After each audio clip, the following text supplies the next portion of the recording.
We're the Con Guys, and this is the Con Guy Show, coming to you straight from the nerdy heart of Hollywood, California. And this is Jim with theconguy.com. She's been here with theconguy.com. Katie here, aka the Con Girl. Zordon did not want 5 teenagers with attitude.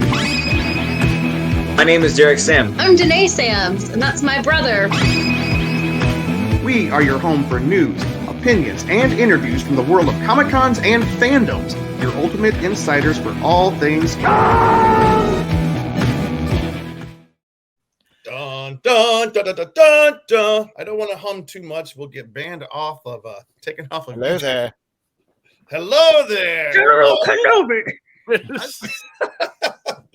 Anyways, all right. Welcome everybody to the Con Guy Happy Hour, and we are super happy this week because this is where we as filmmakers discuss the worlds of fandoms, Comic-Cons, and films. And this week we wrap it all up into one because this week we're talking all about Star Wars. We're talking about Star Wars Celebration, which just wrapped up, I guess, just a couple of hours ago, just a few hours ago. It went all the way through Monday, which was kind of crazy. It's a pretty cool convention. It's Thursday through Monday. They have a lot to talk about. So we're going to be talking all about Star Wars Celebration 2023, which came to us from London this year. We're really excited. Old. Huh? Jolly old. Jolly. Oh, look who's here. It's the cheese. Speaking of Jolly. Hello, hello. All right.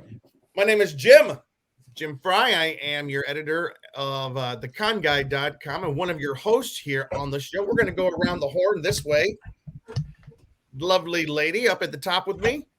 Hello, my name is Danae. I am one of the Con Girls, half of the Samblings, the only one representing from both groups tonight, but I've known Star Wars since before I could understand it, so I'm here to talk some Star Wars. Cheeseman. Hey, what's up? It's Cheeseman, one of the founding Con Guy members and screenwriter. That's right. All right. Hey, everybody. It's me. It's me, old buddy Ben Cleaver.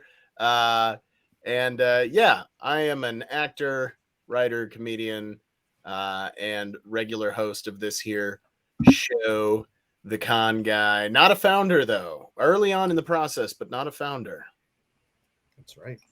And I'm Jake, and I'm also a writer and creative and big fan living out here in sunny California. Bunch of writers, creators, filmmakers. We're all here coming from the nerdy heart of Hollywood. Ben, you also have another podcast that you're going to be jumping on and putting together. Can you tell us about that one? Yes, absolutely. Actually, the first episode premiered this week on Wednesday, last week on Wednesday, I'm sorry, which is traditionally Star Wars Day in our house because it's when any of the Star Wars Disney Plus series premiere their latest episode.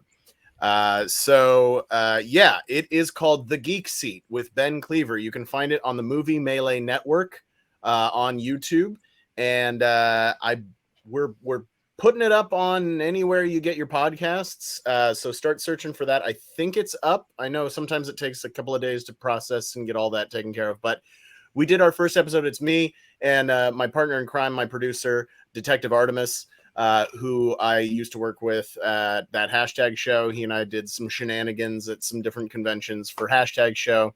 And he approached me one day, like a year ago or something. He's like, "Hey, I think you should have your own show." And I was like, "Cool." And then we didn't talk about it for like 6 months. And then we finally got back into it. And we filmed a couple of episodes. We've got a whole bunch more with just ideas for episodes and bringing in special guests. I'm the host, obviously, since it's called The Geek Seat with Ben Cleaver. Detective Artemis, as I said, he is my de facto co-host if I don't have anybody else on the show, but he is also the producer and the mastermind behind everything. We did our first episode. We thought it appropriate to do our episode 1, talking all about the episode 1, Star Wars: The Phantom Menace. So you can check that out. Again, Movie Melee Network on YouTube. Check that out, and we will throw some links up on the Con Guy website and maybe a couple of clips or something. We'll see. Would love to. And for those of you thinking, why would you promote another show? Aren't you threatened? No, the more nerdy goodness. We're running for our lives. No, Ben's the cornerstone of the show here. If we lose him, we're dead. But I'm gone. I just think it's so great that Ben's doing this, and I love it. The thing is, like, one thing I want to bring out. Let me. We talked about it last week, and it's that dun dun dun. The Con Guy is 7 years old. We are in our 7th year, but the thing that's crazy. Yep. A lot of shows have just gone by the wayside. A lot of the shows that I used to listen to, and they just kind of don't stick around anymore. So I am always glad when somebody can jump in there and help keep this going. I was reading just this week in the New York Times how a lot of podcasts are kind of starting to, go away, but they were the really expensive ones with high name talent.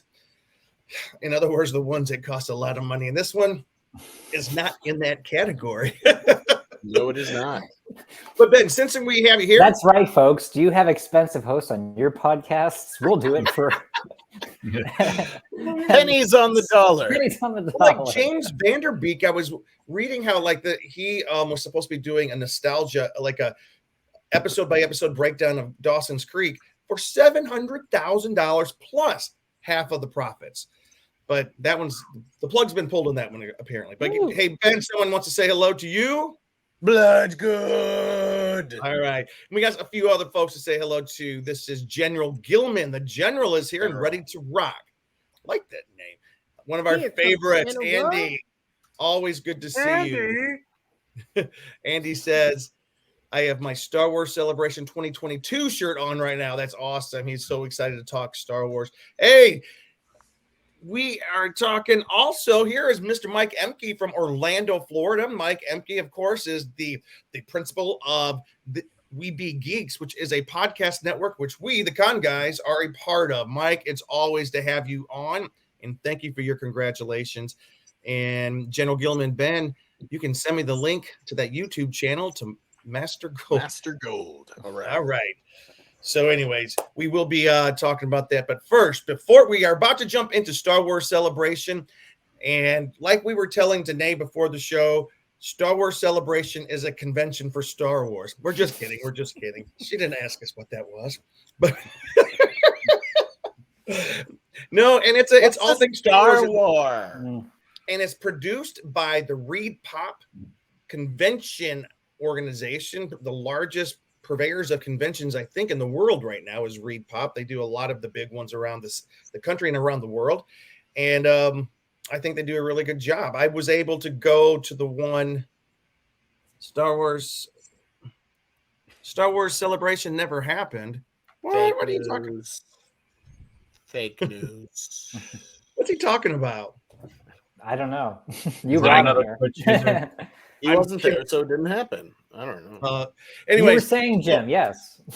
I was just saying I've been able to go to a few. I know some people here have been able to go to some of the Star Wars conventions. And Ben, I know you've been to the ones around closer here into Southern California. First of all, before we jump into it, tell me your impression of Star Wars Celebration and as it compares to other conventions.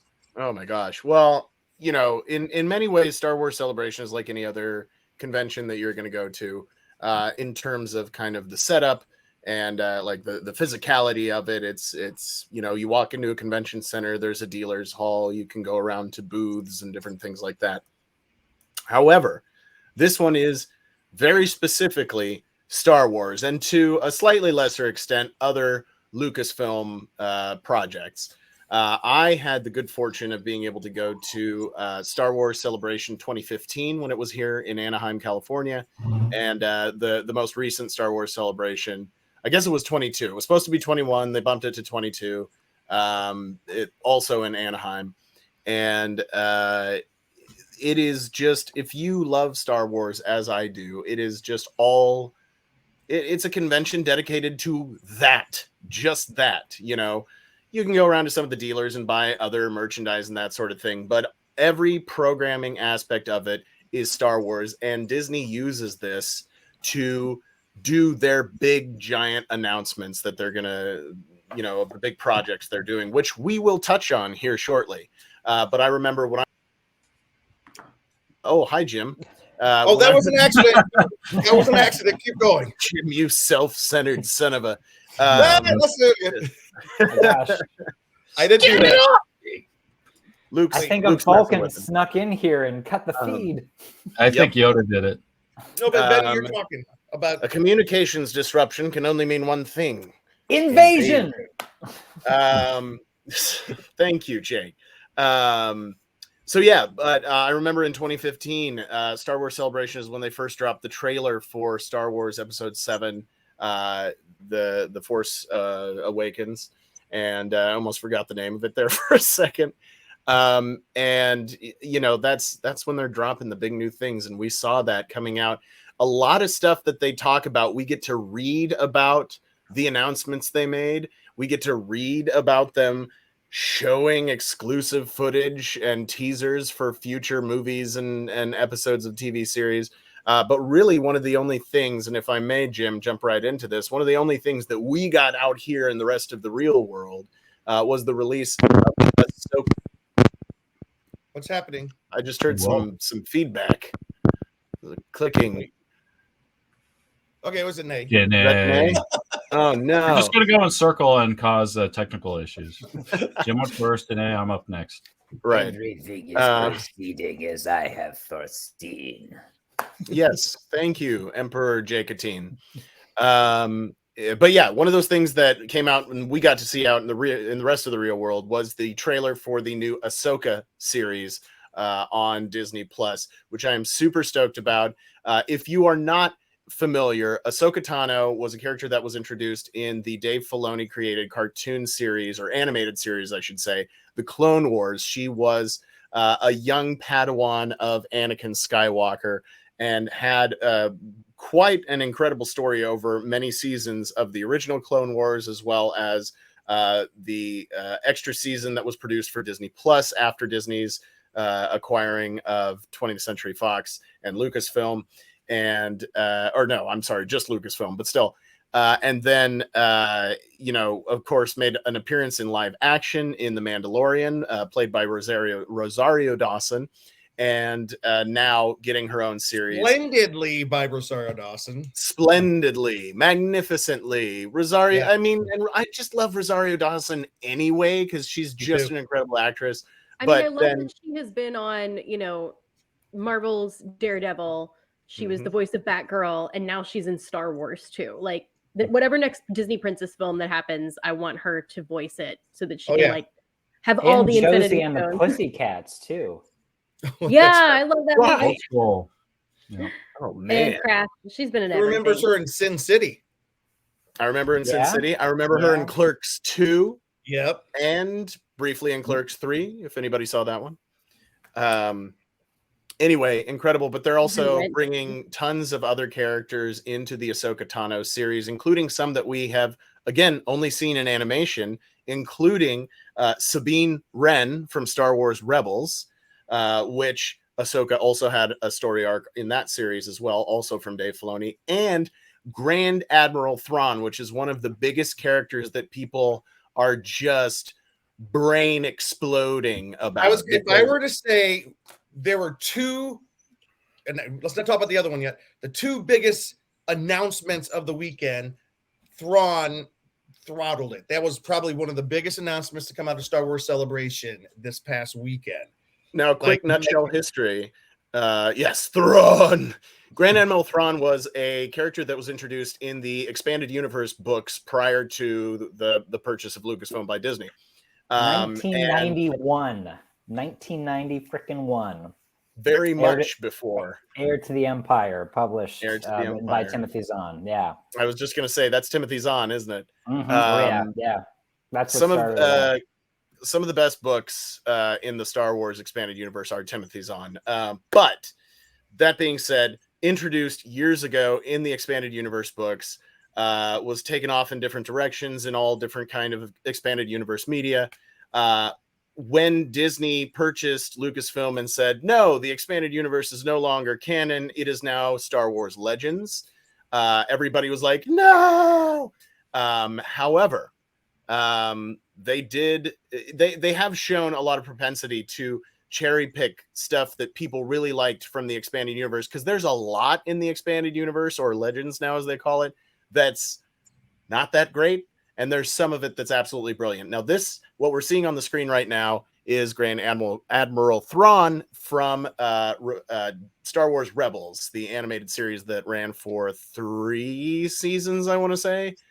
I think so. He played a pretty major role, especially in the latter half of that series. And go watch the show because it's really good, but it disappeared essentially at the end of the show. It's explained how he disappeared, but we don't know where he went, including another character that may also be showing up in the Ahsoka series. And so that was a big thing for a lot of fans, to see this character from Legends or the expanded universe to come into the animated series of Disney. And people have been chomping at the bit saying, once they announced the Ahsoka series, they are saying, Thrawn has got to be in this show. They've got it. Who's Thrawn going to be played by? And all these names were floated around. And I think I think a really, really good decision was they cast Lars Mikkelsen, who was the voice of Grand Admiral Thrawn in the animated series, to play him in live action, which I think is just an awesome choice, an awesome casting choice. And so we got little teases of Thrawn in the trailer for Ahsoka. We also he looks, you make him blue, he is Thrawn. I mean, he's perfect casting for this. He is Thrawn. There's no question. It's not, he's playing Thrawn. He is Thrawn. He is Grand Admiral Thrawn. So people are really, really just stoked out of their minds, bro, for Grand Admiral Thrawn to be coming into live action Star Wars, as well as another fan favorite character, as I mentioned before, Sabine Wren, who's coming in. And oh no, I forgot the actress's name. I'm horrible.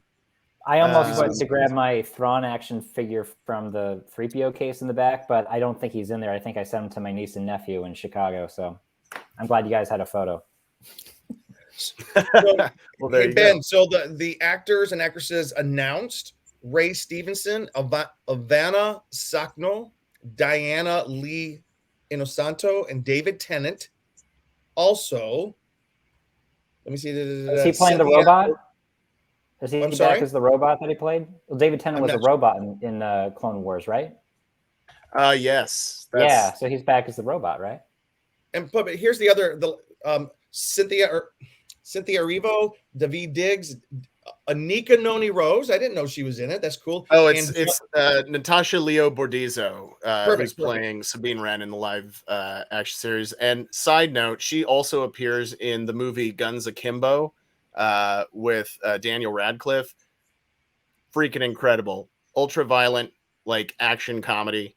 Rated R. Don't let the kids watch it, but really fun movie. That's where I first saw her. And then they said, oh, she's going to be playing Sabine Wren in the live action Ahsoka. And I was like, boom, perfect. Also, we're getting Angelica Houston and Daniel Day Kim are going to be in the series. So this is pretty cool. It's a stars-packed series.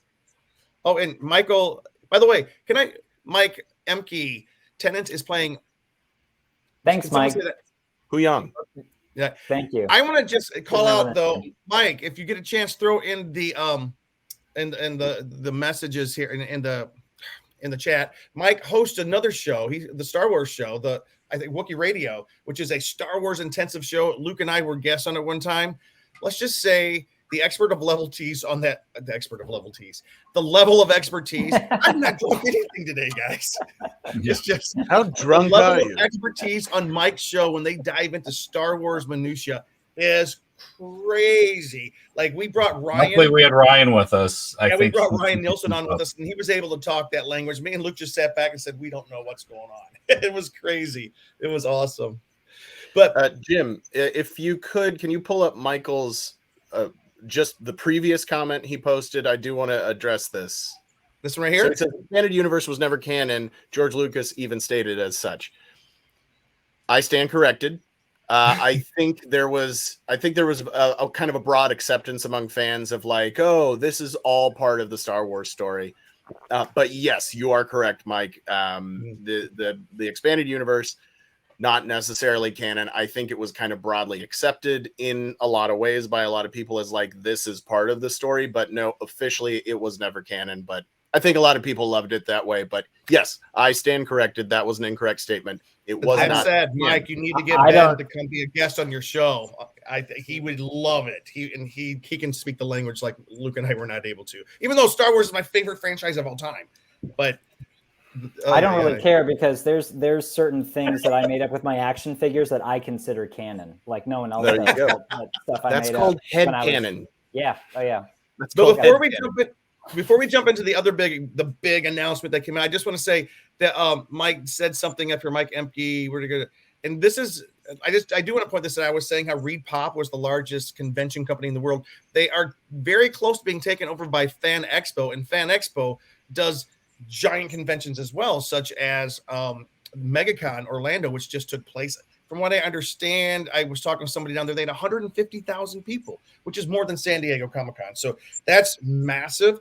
They do Reed Pop does New York Comic-Con, but Fan Expo does like all the other like Seattle and Portland and stuff all around the country. So it's good to know there's some healthy conventions out there. And Fan Expo is also, they run all of their conventions are where fans expose themselves. This was for Ben. Hello, everyone. I just popped out gear from my YouTube channel, General Gilman. I am Jeff Gilman, so that you would know me, Ben. Jeff, I know who you are. I've been talking to you for months. You don't have to tell me who you are. All right, Ben, there's your official invitation. Make it happen. Mike. Yes. It's going to happen. All right, guys. Sometimes so I like Star Wars. Let's go ahead and start. Wait. Yeah, let's just point real quick. This is not just a set. Well, this is my Newligan print of Han Solo, which I talked to them at WonderCon, the artist, and apparently these are super high value now. I bought it for like, I don't know, $30 at Star Wars Celebration 15, I think. This is a replica of a melted Darth Vader helmet after I flipped out when The Force Awakens came out about the melted Darth Vader helmet. My wife commissioned a friend of ours who's a prop maker, Mr. Pinsky Props on Instagram, I believe. She just commissioned him to make this melted Darth Vader helmet as a wedding gift to me. So that was my wife's wedding gift to me. And then I have busted up Boba Fett, and I have new painted Boba Fett, and I have the posters of the original trilogy and all these pops down here, and the Kenner, is it Kenner? Yeah, it's the Kenner Vintage Edition, Slave One. It still says Slave One on the box. Wait, what? Yeah, what does she refer to as? Oh no, never mind. So, so I know where you're confusing. You're conflating this. So, Slave One is the traditional name of Boba Fett's spaceship. Now they're calling it Boba Fett Starship because, for understandable reasons, the word slave is kind of a hot button word anymore. Slavery is wrong. So so they changed it to Boba Fett's Starship. But traditionally, the name of the ship was Slave One.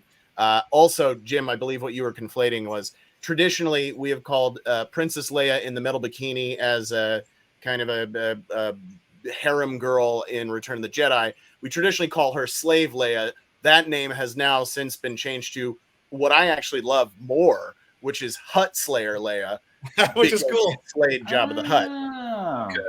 I actually prefer that. That's cool. Hutt Slayer is a cool name. Hutt Slayer is a dope name. Yeah. Can I point out something interesting about that scene? Since we're talking Star Wars, is that cool? If I veer off real quick. So, one thing I absolutely love about the fact that she is being, for lack of a better word, taken advantage of in this moment, and then of course it is when she kills Jabba the Hutt. I love that, like, that sexualized image of Princess Leia. That whole scene, Han Solo was blind, and he missed all of it. So that image of Leia that people fall over themselves for, Han totally missed, because that's not why he loved Leia. He loved Leia in her turtleneck and long sleeves when she had a sassy mouth. He's an LL Bean guy. He's a Yes, he did it on their wedding night. He's a cold weather fan. Yeah, He did not miss it on their wedding night, though, Danae. Did they ever get married? Nobody needs to talk about that. We're Anyway, all right. How do you think Ben Solo was born? I'm just pointing out that they got married in the non-canon books that was too. not what he fell in love with. Anyways, Do you have a Star That's an Cruiser excellent opening point. team print or the fire spray? See, there we go. Getting so deep. The fire spray, yes. Oh, cool. All right, guys, let's jump into some of the news. Ben dropped probably the biggest piece of news coming out of the weekend, if you ask most true Star Wars fans. But there was a second piece of news that was big. Let's talk about the movies. 3 movies were announced. 3 movies. 3 movies. However, isn't it, Jim? It's a trilogy of movies. This is Star Wars after all, right? Isn't it crazy? Not a trilogy, as far as we know. But from these 3 movies, what was the biggest piece? What do you think was the other piece of information announcement that was the biggest thing of the weekend? Jar Jar Binks is coming back in a horror film. Yeah. Jake, what do you think I'm talking about? I assume you're talking about the return of Daisy Ridley in the role of Rey. Yes, because she swore it off. She said, "I'm not coming back." Because I didn't think any of them were coming back. Yeah, I thought they were all like Dunzo. Bye. Yeah, but nope, she's back. She's back in the movies. I have a feeling that backing up a Brinks truck to your back door has a lot to do with it. But I think that she had a good time. Daisy Ridley's a pleasure. She's just such a joy. I'm happy to hear this. So, Jake, what do you know about I'm sorry? I said she and Jim briefly dated. Oh, that's how he knows she's lovely. My heart. Nice. Hey, Jake, why don't you tell us what do you know about this film that was announced? Well, it's going to be directed. Let's see. Sharmina Baid-Chinoy is in charge of it. The script is from Stephen Knight. For everyone who's watched Peaky Blinders on Netflix, he created that show, so he's writing the script. There's no title for it yet, but it looks like it's going to pick up like well over a decade or 15 years after Rise of Skywalker ended. So there's going to be a little bit of catching up. Try to find out what Rey's been up to, how many other Jedi she's been able to find, maybe train, start her own academy, pick up where Luke left off, where he failed, or succeed where he failed. Seems like the only thing they really confirmed was the creative team behind it and the fact that she's going to be in it. Yeah, that's a pretty big. Did they confirm if they're actually going into these films with a plan this time? I think that's my big question. Probably. I mean, it's kind of interesting to say like here's a movie instead of like you guys. It's not a trilogy about Rey. Because Disney themselves came forward and they were like, "Yeah, those Star Wars films probably would have been better if we had a plan for all 3 going in." And I'm like, did we learn from this? I hope we did. I bet you they did. Well, if she has to age 15 years, she better start drinking and smoking, to get that 15 years going pretty fast. Daisy Ridley still looks too lovely to do this, but yeah. I think they can age people. If they can make Harrison Ford look like he's 50, I think they can make Daisy Ridley look like she's 35? 50. Yeah, it's like the opposite of what they've been doing for everybody else. Yeah. But Kathleen Kennedy did an interview with IGN where she kind of gave some clues as to the movie. The one thing she did say was that Rey is a little out of sorts. Like she's not on top of the world. Things have kind of gone a little bit bad. So imagine that. It makes for good filmmaking. For a Jedi? No way. So wait till you see BB-8. All right, and I'm going to wade in. He's rolling with a limp. Yeah. I think that I don't think sometimes I shy away from any kind of controversial stuff, but let's just put it out there, and I would love for Danae and Ben to comment on this. There's been haters and lovers. Haters and pros and cons out in the fandom because, Star Wars is not – I'm a Star Wars fan, but I can tell you it's not always the nicest fandom. Some people are really into this idea of bringing back Rey. Some people are not. I would love to know what you think, Danae. I mean, I'm sure I will watch these films. Let me preface this by saying I have not been myself since December for personal reasons, so I probably will have a darker answer than usual. I feel like with Disney at this point, we've kind of reached diminishing return on everything. Like I'm excited for Guardians of the Galaxy, but I'm not excited for anything else in Marvel right now. Everything's just kind of like, okay. And that's almost how I feel with Star Wars. I mean, like I haven't finished Book of Boba Fett yet, and I still haven't started this season of The Mandalorian. I mean, I love Star Wars. I will always say that Empire Strikes Back is on my desert island list of 5 movies. This is what I have on my Star Wars collection. It's a heart box that my niece made for me because she knows I love Grogu / Baby Yoda, and she drew it and she wrote Aunt Nay, which is my name on the back. It spelled it A-N-T. So Star Wars will always hold a special place in my heart, but I like for so many things like this, I feel like we're reaching that meme of Mr. Krabs walking up to the grave. It's like, am I really going to desecrate this for money? Yes, I am. So it's so hard to be excited when it's like, are we coming at it from an artist's perspective of let's grow this and make a beautiful story that people are going to love? Or are we coming at it from the executive perspective of like, how can we make a couple more $1 billion right now? And I feel like it's the second one. So because of that, it's hard for me to get excited about it. Huh. I'm sure it'll still be fun. I'm sure plenty of people will enjoy it. I'm not excited yet. Like I'm hearing about it and I'm just like, okay. Ben. I think Danae made a lot of really good points there. I do think, particularly with the way Disney's going, is there are many cases in this life when I think of a line from the great film Jurassic Park, where Jeff Goldblum is talking about the abilities of man, and he says, "You got so preoccupied with whether or not you could, you never stopped to think about whether or not you should." And I think we are getting to a point of kind of fatigue on some of these franchise things. I have not seen Ant-Man yet, Quantumania. Haven't watched it yet. Just never got around to it.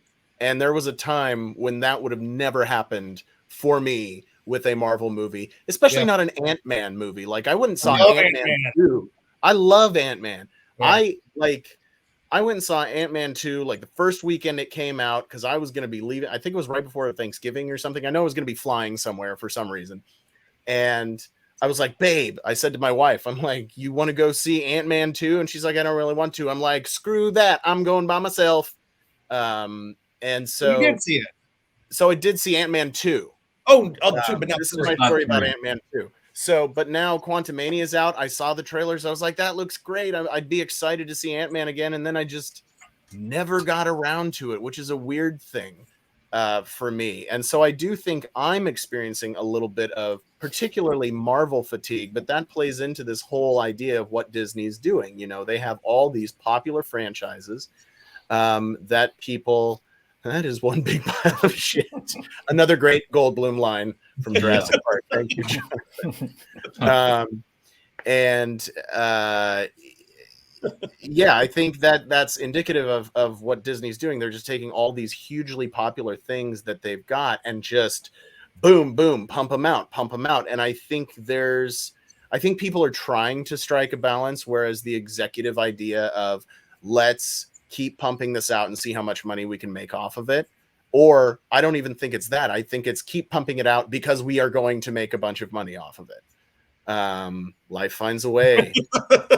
Jurassic Park is the fount of all good. I like how we're completely focused on a different Kathleen Kennedy production, right? That's true. But for me, with Star Wars, I continue to watch everything. I watched Book of Boba Fett through twice. Is Book of Boba Fett a good television show? No, it is not. Do I want at least 2 more seasons of it? Yes, I do. And I've kept up. I am current on Mandalorian. I'm current on everything Star Wars. And my wife puts it the best way. She says, Star Wars is mac and cheese. If you put it in front of me, I'm going to eat it. And I think there is a balance where there are. I think the sequels, in my opinion, were. I mean, they came out and said we didn't have a plan, and they were just thrown out there. And they're like, put this director in charge. No, never mind. He wants to do something weird. Put this director in charge. I don't know. That guy did something weird. Retcon it all in the next movie.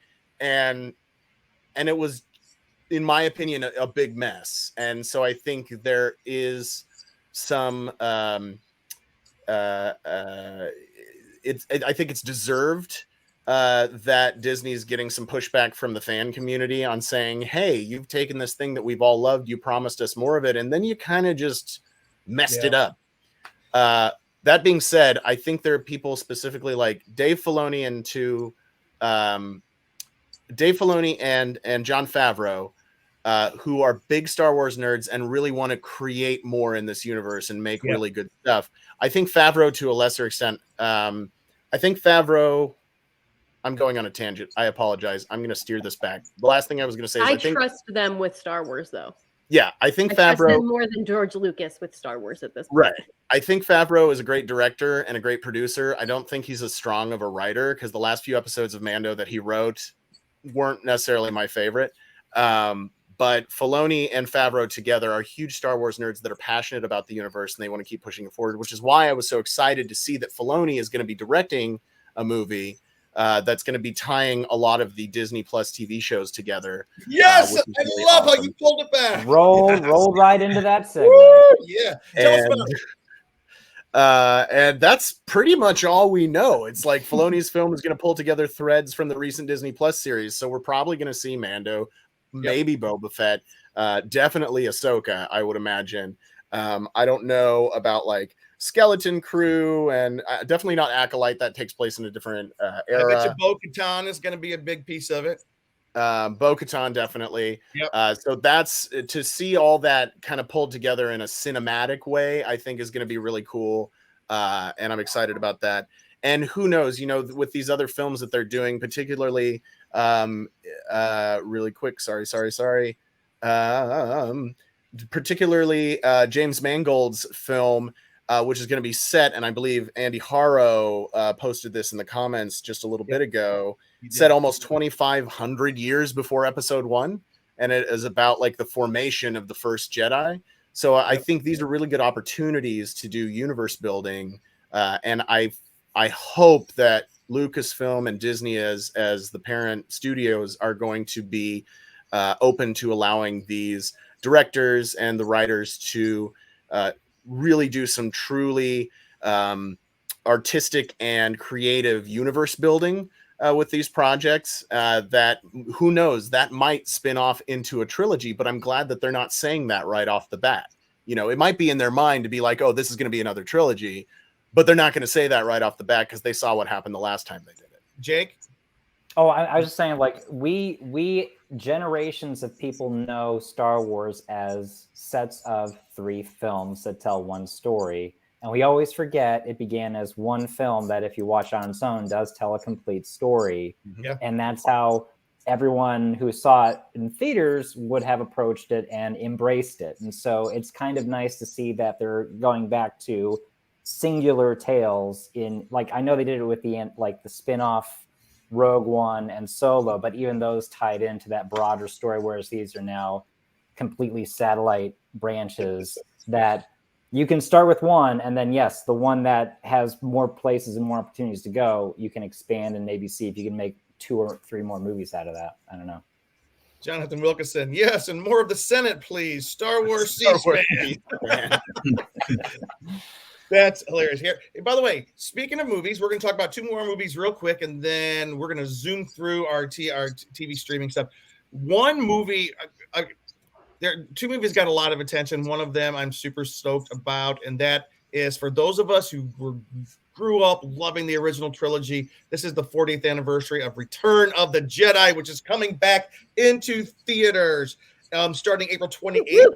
Release. It's going to be back. And this is the new poster that they're releasing. And the artist who created the poster said that the reason that this poster features only 2 characters, really, you know, most Star Wars posters has all the characters. But he said Return of the Jedi is really about Darth Vader and Luke Skywalker, and it's I love this poster. I really, really love this poster. Great Father's Day film. Oh, it's going to be out. Yeah, that's going to be great. So the Emperor is on that poster. He's very tiny, but the Emperor is on there. Where do you see him? Right he's in right, Luke's crotch. He's right below Luke's junk. I thought that was an Ewok. Oh, it does look like an Ewok. Does that look like an Ewok?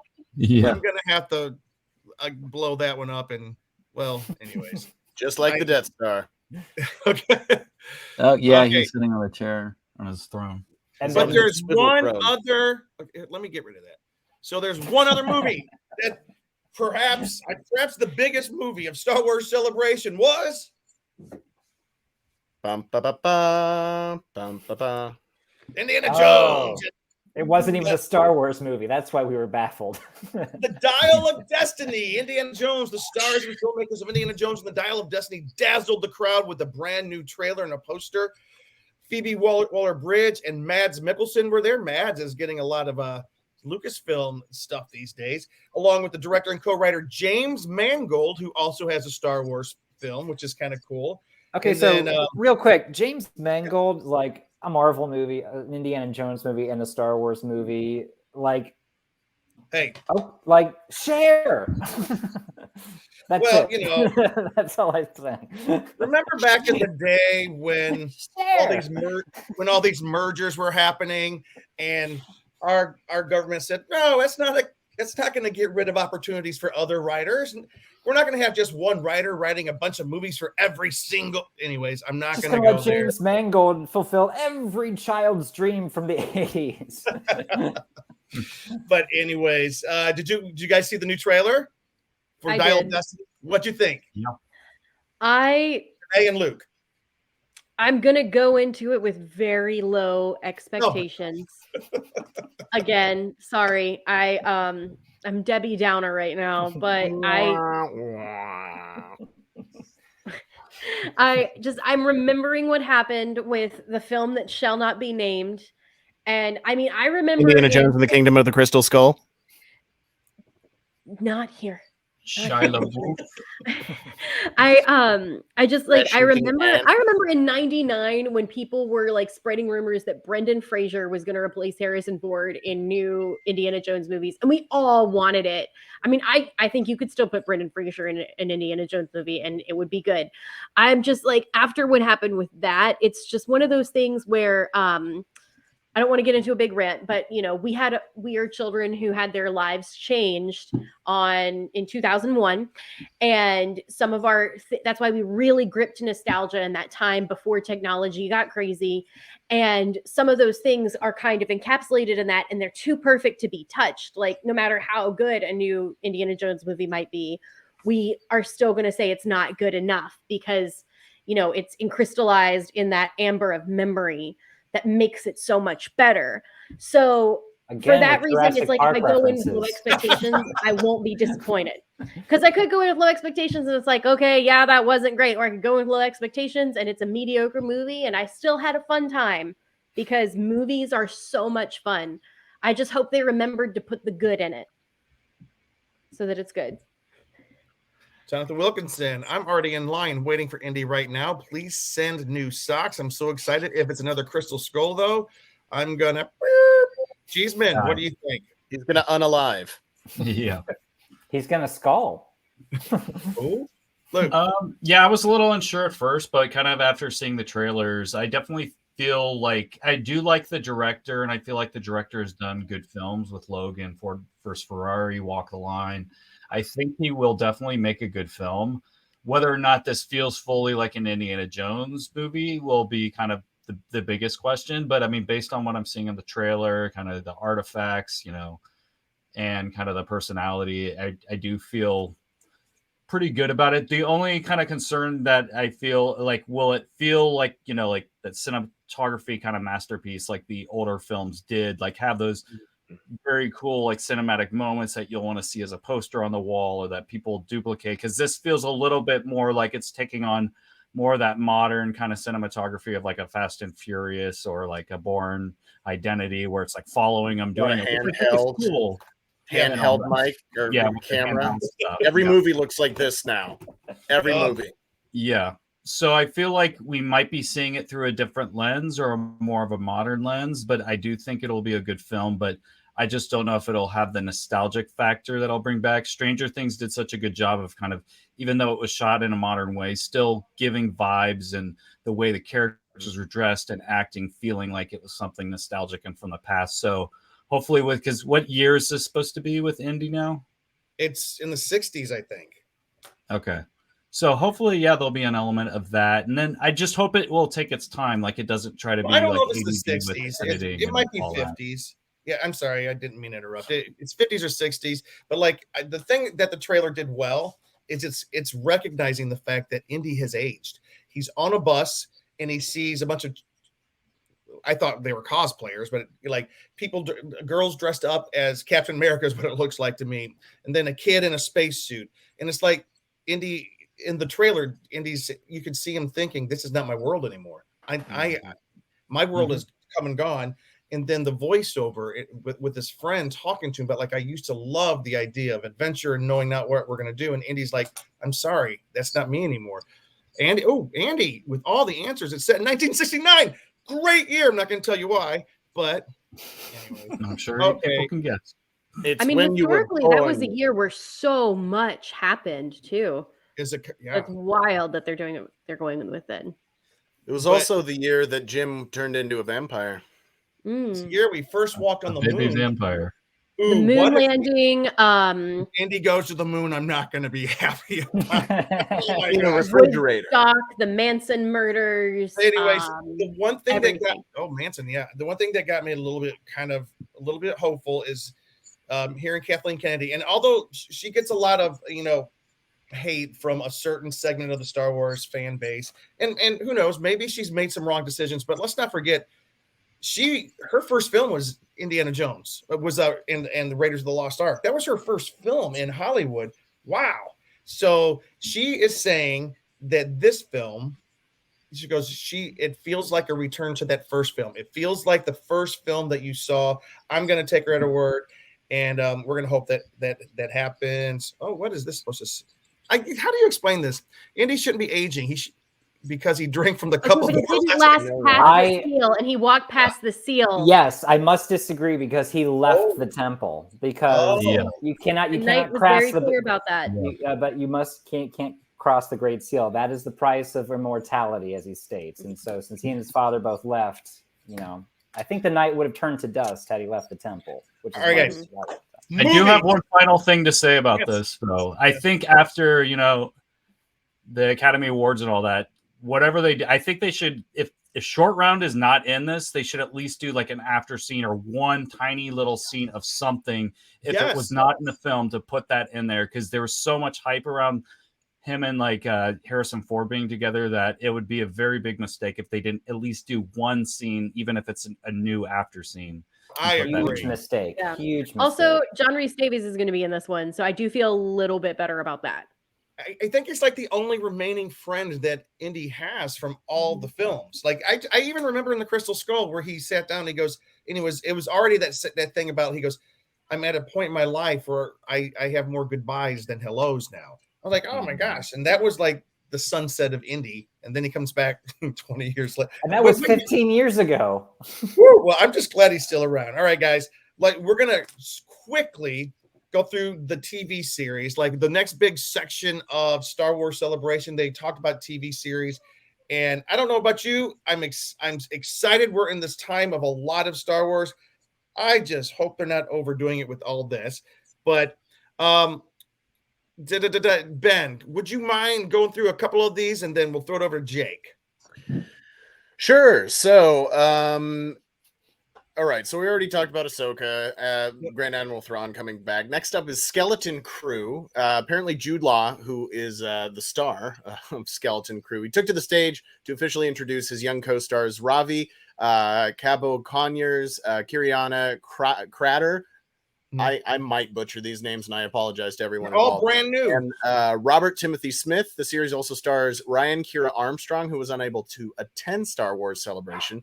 The team shared insights about the series and their characters, and to the delight of all, A sneak peek of the series, which is currently in production. Skeleton Crew follows the journey of 4 kids who make a mysterious discovery on their seemingly safe home planet, then get lost in a strange and dangerous galaxy. Finding their way home and meeting unlikely allies and enemies will be a greater adventure than they ever imagined. So it's Star Wars Stranger Things. It is. Or like, what's the Goonies. Goonies. I believe the word you were looking for was Goonies. Goonies. 1980s Stranger Things. That sounds cool. I'm up. All right. What's one more, Ben? We also have The Acolyte, which I'm really looking forward to. Leslie Headland, the creator and showrunner of Star Wars The Acolyte, joined Kathleen Kennedy on stage. Headland was escorted by Kelnaka, a Wookiee, who is a Jedi from the series, and offered an overview of the mystery thriller. The Acolyte will take viewers into a galaxy of shadowy secrets and emerging dark side powers in the final days of the High Republic era, which precedes the Republic that we see in the prequels. A former Padawan reunites with her Jedi Master to investigate a series of crimes, but discovers the forces they confront are far more sinister than they ever anticipated. I'm actually super stoked about this one because, as we mentioned earlier, we're starting to look into this world building of the High Republic era and earlier than the Star Wars prequel trilogy, and not just earlier, like way earlier. So I think it's Yoda, forgive me, is 300 during the High Republic era. Yeah, he's young. Yeah, he's young. Yeah, he's like a 300-year-old Jedi. Yeah. Who is Yoda? Yoda's in it. Yoda's in the comics and I think in the books too. And I think in Return of the Jedi, he says he's 900 years old. Yeah. When 900 years old you are, that's good. You will look as good. You will not. So the digging into doing live action in this era of the High Republic, which we've seen in books, and they as Andy, I believe it was Andy mentioned in the comments earlier, Marvel is doing a Star Wars High Republic comic series, and as Jake just mentioned as well, where Yoda is a springing 300 years old. And Jim, I'm so sorry. Yoda looks like he forgot if he left the gas on or not. This is grumpy Yoda. It's like, where did I leave my keys? I swear I had them. These guys again. But yeah, so I'm excited. I'm excited for that. The Acolyte specifically, I'm really excited for because I'm just excited to see a live action presentation of that era. Yeah. So Jake, tell us about a couple more. Oh, next, our follow up some of the ones I've watched. Did you like Andor? There's more Andor on the floor. Next up, they were talking about season 2, which is going to be the final season of the show, leading into Rogue One. So Tony Gilroy was there, along with Diego Luna, Adriana Jana, Kyle Soler, Dennis Goff, Genevieve O'Reilly, Andy Serkis. Fan favorite Andy Serkis, another man who just can't keep his toes out of a big franchise, for heaven's sake. He's like, what's that? The One Ring? Boop. What's that? Marvel? Boop. What's that? Star Wars? What's that? Batman? Like, that's the guy whose career every 80s kid wants. But they were there talking about season 2 as more assembling, fledgling rebellion stuff and cool stuff is going on. And then there were 9 new shorts for Star Wars Visions, the animated anthology that was like cool stories, animated tales, some very short, some a little bit longer, but stretching. And there is a trailer for that. I did see that.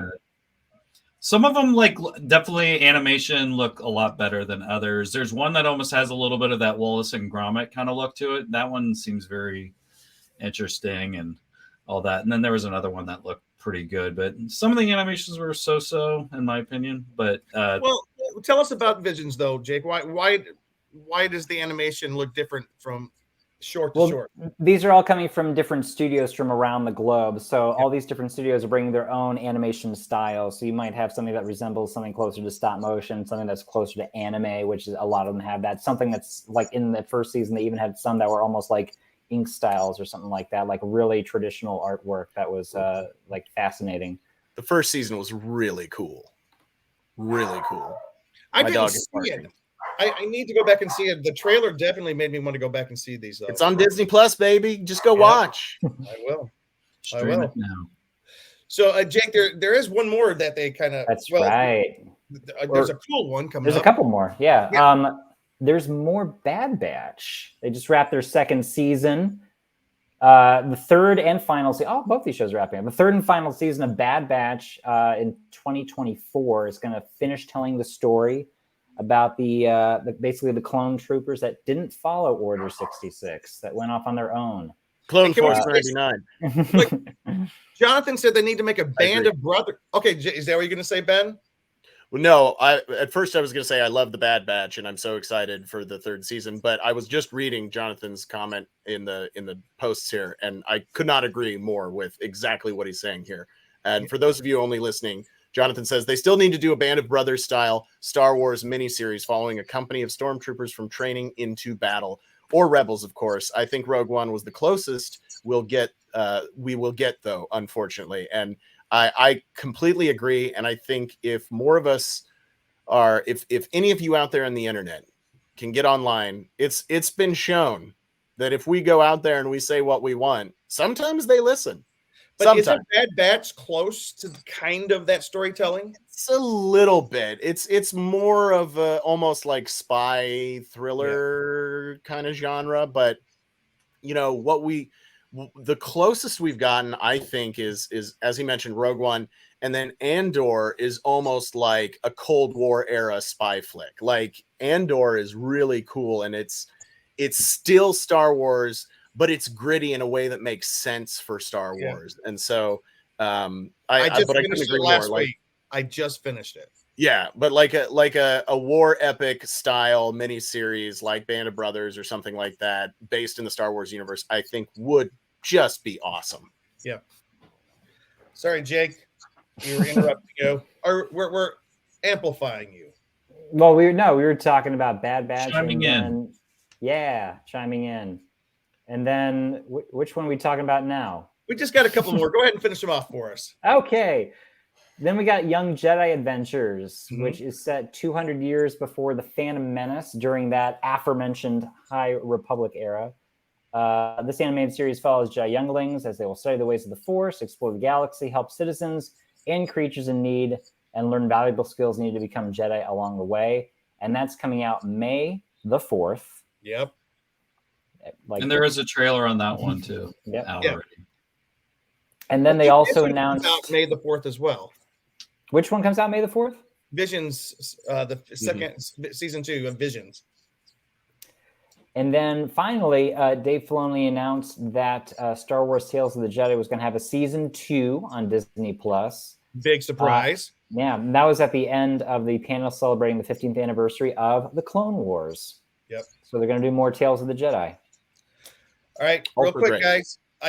Danae and Luke, too much, too little, just right. What do you think about all these Star Wars we have coming out on streaming? I've talked enough about this. Yeah, there's some stuff that's exciting, but some, there's not a lot here that's like, wow, I'm really excited about this next phase here. I mean, there are like I've enjoyed Mandalorian. I'm excited to see Rey come back and some other stuff, but it's still, they still haven't gotten to the point yet where I feel like they've completely done things right with, this version of Star Wars, but you never know. We'll see what happens with this. And I did watch the trailer of that, the kids one. It's cool that they're doing something for the next generation, but then sometimes it's like, do I like this style of animation, or do you want to one day be stepping on these toys, these like weird looking toys of these animation things? Because you want, as an adult, you want Star Wars to be something you could enjoy with the next generation, or have a look that feels watchable to both adults and children. And I feel like that's what works so good about the original trilogy. It's kind of like an all ages kind of thing, where I think a lot of the approaches should foundationally have that. Of course, have, your other directions are specific towards different people or different backgrounds, but I feel like the foundation should be Star Wars trying to make something for everybody, young and old. Yep. Do you guys remember back though when was it, like a year, 2 years? Remember when the big Star Wars presentation was made a couple of years ago, the big streaming and movies presentation? What projects have fallen off that list? Are you I mean, I don't know how far back this goes. Obviously, But... we all had that list memorized. no. The Game of Thrones.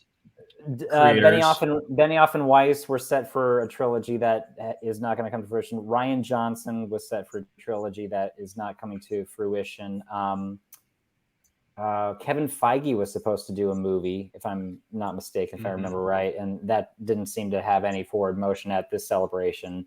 Right. There's one, and there's another one that slips my mind, but those are the three. Taika Waititi. They didn't mention Taika Waititi's Star Wars movie. Right. Rogue Squadron is the big one. Yeah. Rogue Squadron. Yeah.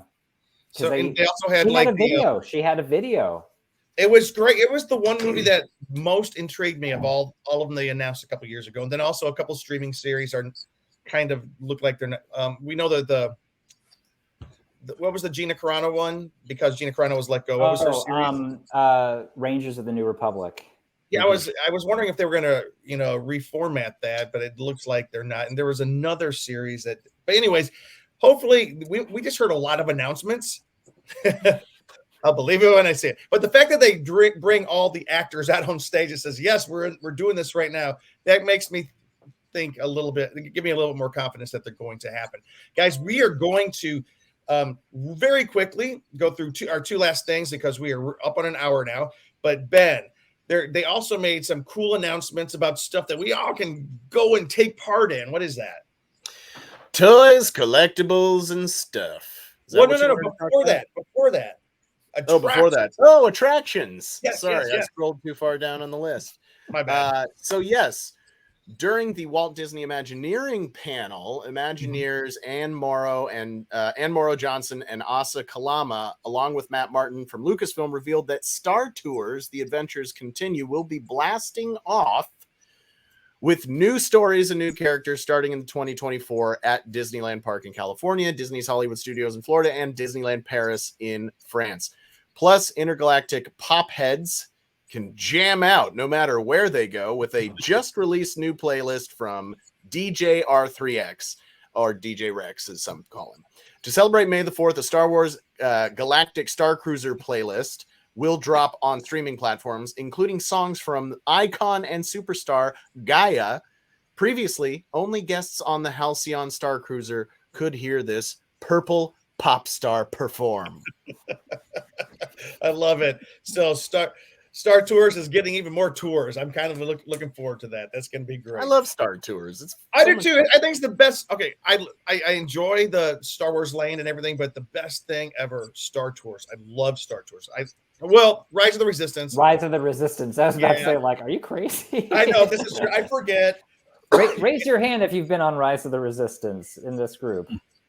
Yeah, great. Okay, I just want to make sure everyone here has experienced at least once in their life. Oh my gosh. We lived Star Wars that day. And we're going to zoom through these toys. Jake Gerely from the Jacoby, what's his? Jake Jacoby? What's it? The Jacobus. The Jacobus system. The Jacobus system. It's a play on his name in the Dagobah system. And Luke and Ben, if you guys can help here, and everybody, but Luke, show your shirt. Does everybody see Luke's shirt? No. He was wearing that down at WonderCon, and boy, he got a lot of attention. I tell you what, people love that shirt. All right, so anybody know what this is right here? Well, Jim, this looks They're little bricks that seem to connect together. This is the new Connects Star Trek The Next Generation set. No, this is actually one of the two new sets that the Lego Group has released, celebrating the 40th anniversary of the Return of the Jedi. This is the Endor Speeder Chase diorama. It consists of 608 pieces and includes 3 Lego minifigures. That's Princess Leia, Luke Skywalker, and a Scout Trooper. 2 removable speeder bikes with transparent stands, which allow the bikes to tilt, conveying movement, as you can see in the photo right here, as well as 2 buildable trees and more forest elements. Yeah, it looks cool. All right, next, let's just go on. What is this? Oh, these appear to be Funko's new micro-sized Star Wars Bitty Pops. Funko unveiled the new Star Wars Bitty Pop line, tiny versions of the toy maker's iconic Star Wars Pops. Launching this summer, the first wave of Star Wars Bitty Pops takes inspiration from the film that started it all, Star Wars A New Hope, and features Luke Skywalker, Leia Organa, Darth Vader, and more. We've also got a TIE Fighter pilot. We've got C-3PO, Han Solo, looks like Chewbacca, a Stormtrooper, R2-D2, Greedo, and 3 mystery figures, at least on this particular slide that I'm looking at the moment. It's going to be cool. All right, and then we're going to go through about 6 or 7 of the Hasbro Black series that figures that were released during Celebration. So, see if you guys know who this is. Real quick interjection. The Lego's also releasing a 807-piece Lego set of the Emperor's throne room on the Death Star 2. Nice. Which also includes Luke Skywalker, Emperor Palpatine, and Darth Vader. Oh my gosh.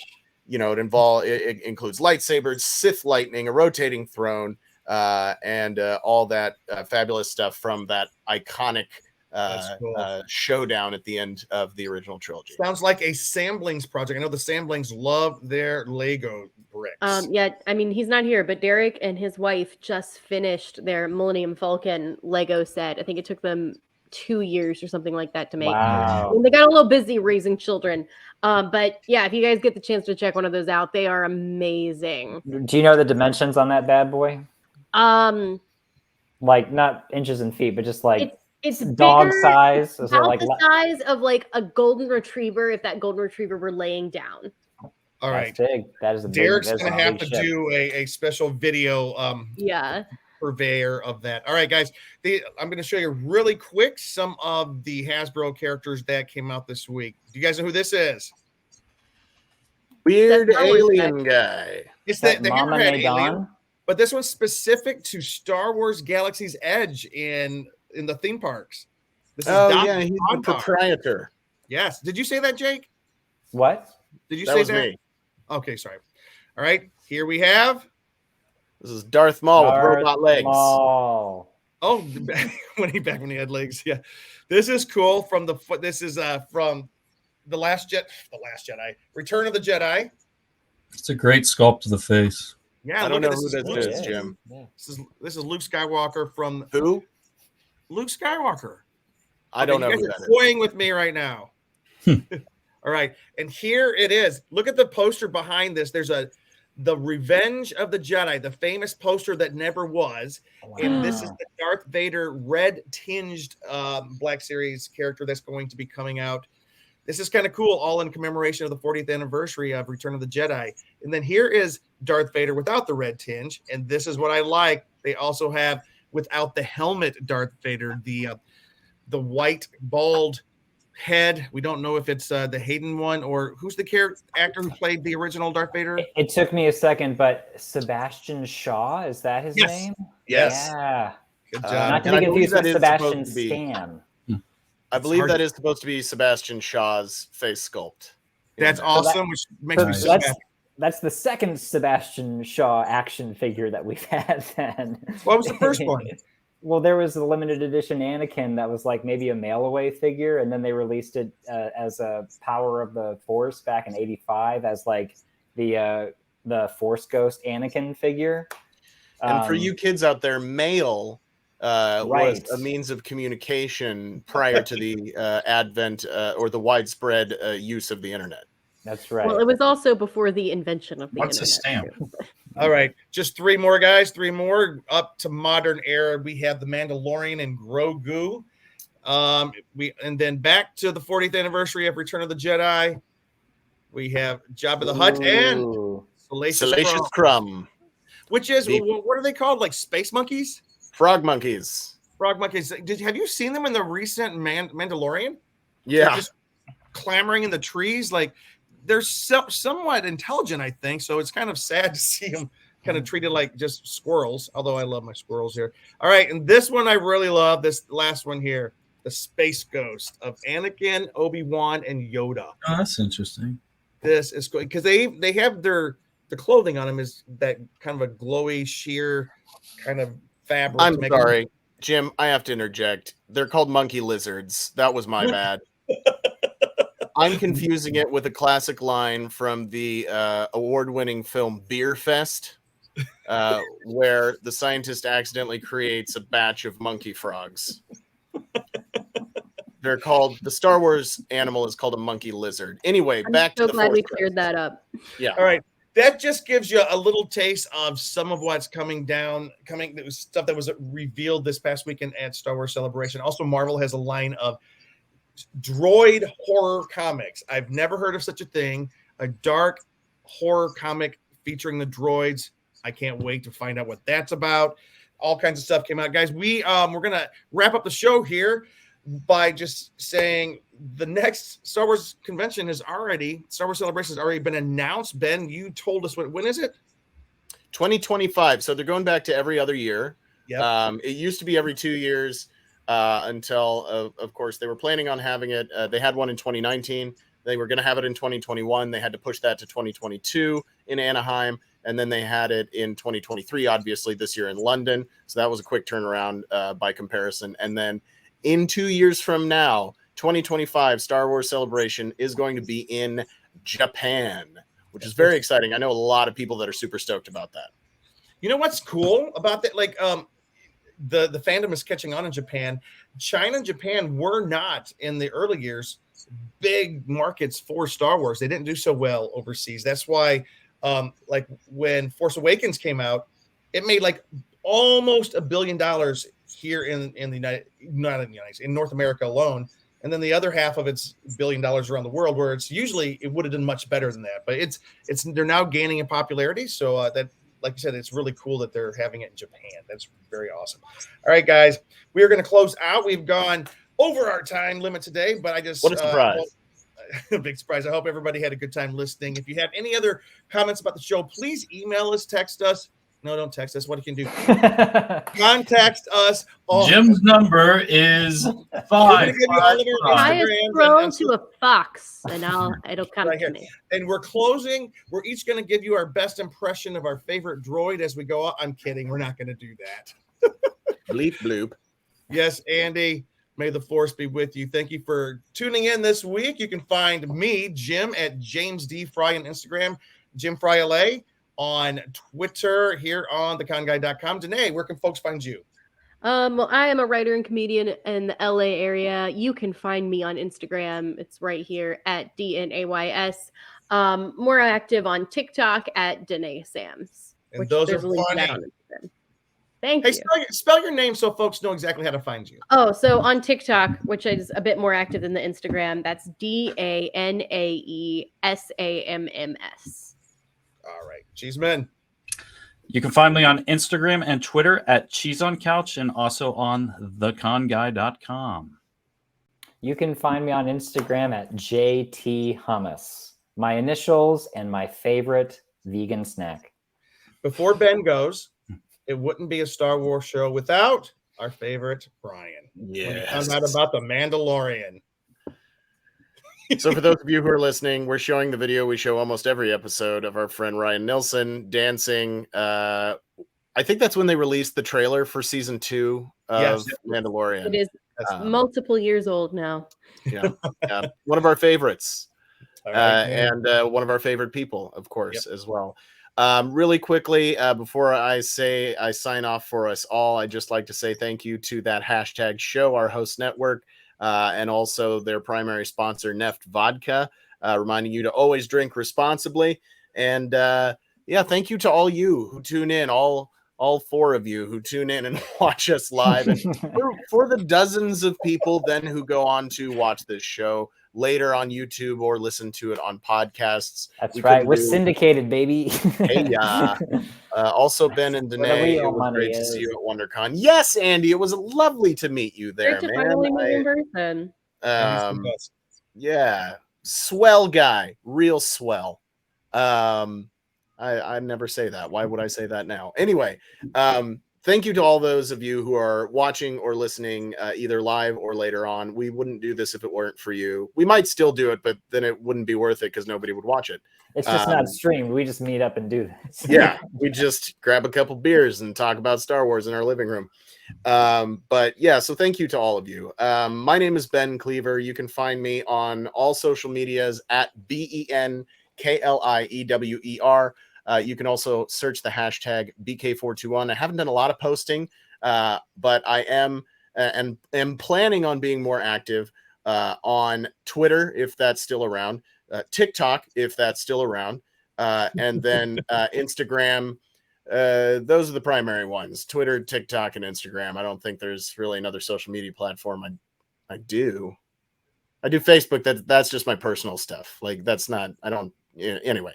I also am a comedian, like Danae. I do comedy all around Los Angeles, like Danae. Thanks for watching the Con Guy podcast. Thought you were going to announce a show. Either of you fine folks have shows coming up. Yeah. If we're in the LA area, we can come and see you perform. Oh, yeah. Well, Danae, do you have any shows coming up? Yes, but I don't have the brain power to give the dates. Right. That's okay. Just check my Instagram. It'll all be there. Instagram. Yeah. She gave it to you earlier. You can also, I've got a couple shows coming up in the next few months. I'm hoping to be adding more, but the next one that I know of right now is going to be April 19th at The Trip, Santa Monica, which is a sports bar. It's actually a variety show. It has comedy, it has music, it has burlesque dancing, if you're interested in that. And so I'm really excited. I've done this show. It's called Trip Tease. Again, that's April 19th at 8 p.m. Live music at 8. The rest of the show starts at 9. And goes until about 11. So if you're in the Santa Monica, California area, please show up to that. You can check out my link tree. If you go to linktree.com/Ben Cleaver, BENKLIEWER, or you can get to it from any of my social medias. I have a button that says upcoming shows. You can click on that. It'll take you to buy tickets, etc., etc. Anyway, thanks for watching tonight. This has been the Con Guy Happy Hour and our Star Wars Celebration wrap-up show. Did we say hotel sales? We did not. We absolutely did not. Real quick, can you mention that? They just announced that hotel sales are going on. Oh my gosh, I closed the window. It's this. I can do it. This Wednesday, 9 o'clock. Is this for San Diego? Is that San Diego Comic-Con? General hotel sales are this Wednesday at 9 o'clock. If you should receive an email ahead of time. If not, just log into your member ID the morning of Wednesday, the 2 days from now, 12th, and it'll be over in 45 minutes, folks. So get in there, get your hotel, get in line, and put your bid in, get something. But don't despair if you don't get a hotel that morning, because hotels will be released afterwards, because everybody goes in, bids on the hotels, and then forgets to go back and pay their deposit. So you will have a hotel. You may not have a downtown hotel, but if you want to be downtown near the action Wednesday, you need to get in there 9 o'clock in the morning. Sorry, we should mention that earlier. My bad. All right. And Ben, take us out. Thanks for watching the show tonight, everybody. Again, I'm old buddy Ben Cleaver, and people ask me, why are you drinking out of this? Why are you drinking out of this red cup? And the reason is because whenever Ben Cleaver shows up, it's always a party. Have a good night, everybody. Thanks for listening to The Con Guy Show, the official program of theconguy.com. Find us on the WeVe Geeks Collective or anywhere you listen to podcasts. And now on sci-fi.radio, Saturdays at 4 o'clock Eastern, 1 o'clock Pacific, both AM and PM. That's 9 o'clock Greenwich. It's sci-fi for your Wi-Fi.